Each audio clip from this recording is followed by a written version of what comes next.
We're going to be iris folding using this cat design that's already printed out. It's already on a piece of paper with the colours we'll be using written down in order. We have another copy of the pattern which we attach to mat with some tape,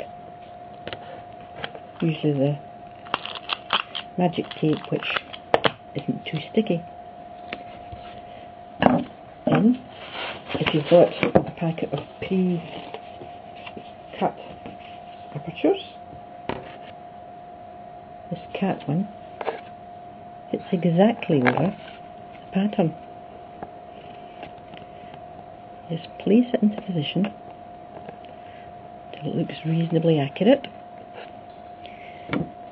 and then using non-sticky tape, usually the green one or the blue one, pressed against your garment to reduce its stickiness so that your card doesn't get damaged.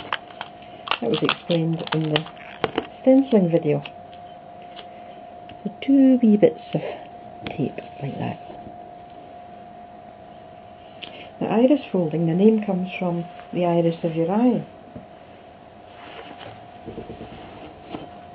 And you can think of it as going round and round and round until you've got all the cat coloured in with the different papers. And in the centre will be a little shape depending on how many colours you've used. Now if you've used 4 colours, you'll get a 4-sided shape in the middle. If you've used 3 colours, you'll get a 3-sided shape, and the 3-sided is really good for Christmas trees. Each little part is numbered to make life a little simpler. So you start at 1 with the first colour, 2 with the second, 3 with the third, 4 with the fourth, and then you go back to the first colour again, and it just goes round and round and round until it's all filled up.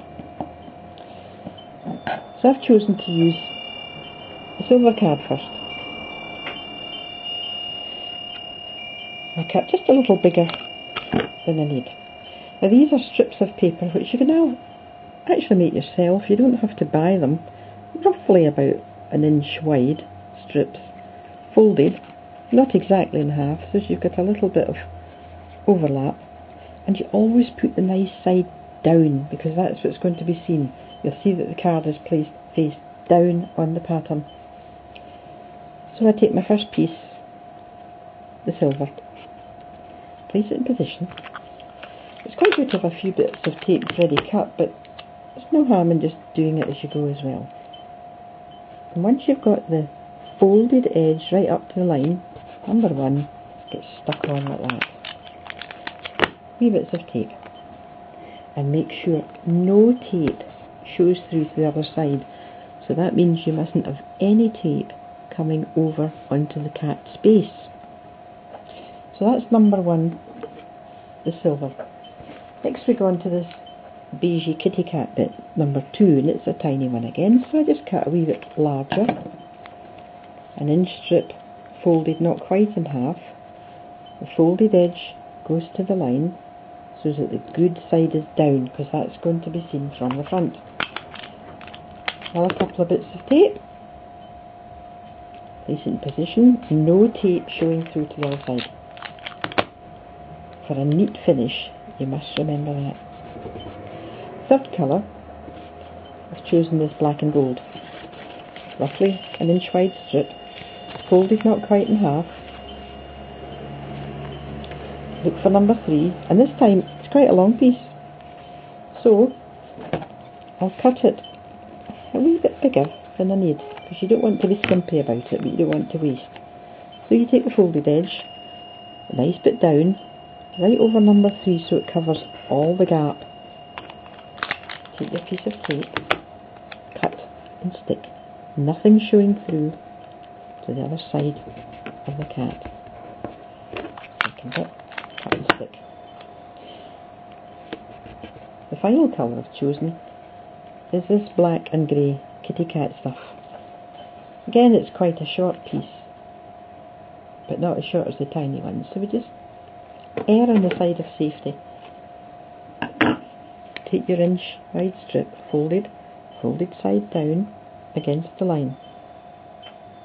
The good side shows through to the front of the card, which is the other side from the way we're working. 2 wee bitties of tape, none of the tape showing through to the other side. So there we've got 1, 2, 3, 4 different colours, and we're going to go round and round completing that pattern, always in the same order. If you mix up your colours, you're in a mess. So this time we've gone to 1, 2, 3, 4, we're back to 5, which is our first colour. We cut a little bit larger than we need for the silver. Roughly put it in place, take your 2 bits of tape, folded side against the line, nothing showing through to the other side, stick it well down. If you make a mistake you can peel it off very, very carefully, but it's a footer. Next one, the beige kitty cat number 6, a little larger than we need. Folded side down against the line, 2 bits of tape, stick and stick. Next one, black and gold, up to number 7 now.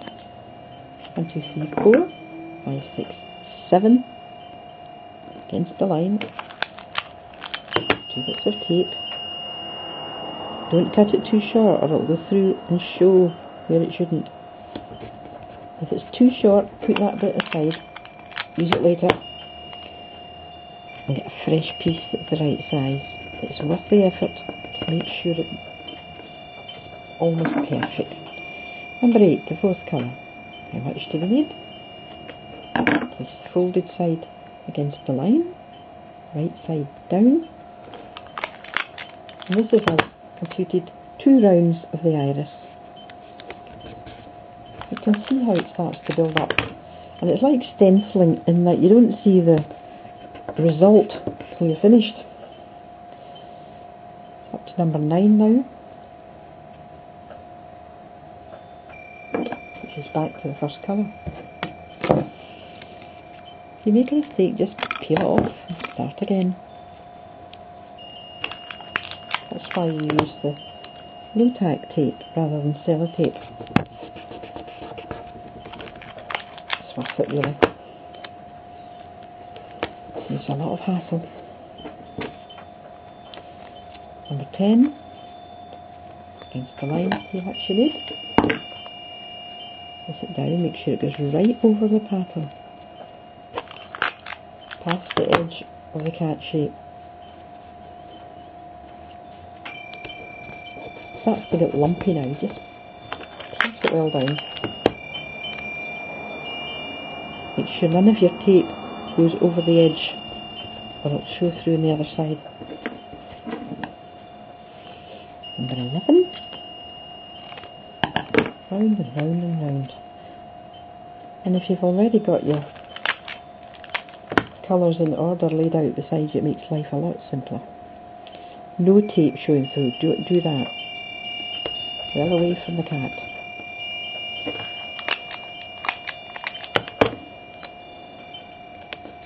You'll notice I'm using a dispenser, which I find great, but you can just prepare a few bits of tape beforehand if that's easier for you. Using non-stick scissors to cut your tape if you want, if you don't have a dispenser. The non-stick scissors make life a lot simpler. And I'm all for making crafting as simple as possible, rather than waste energy.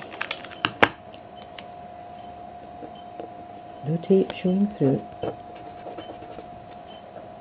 Back to the silver. It quickly builds up. You see we've got a tiny, tiny one there. And just make sure it covers the whole of the pattern.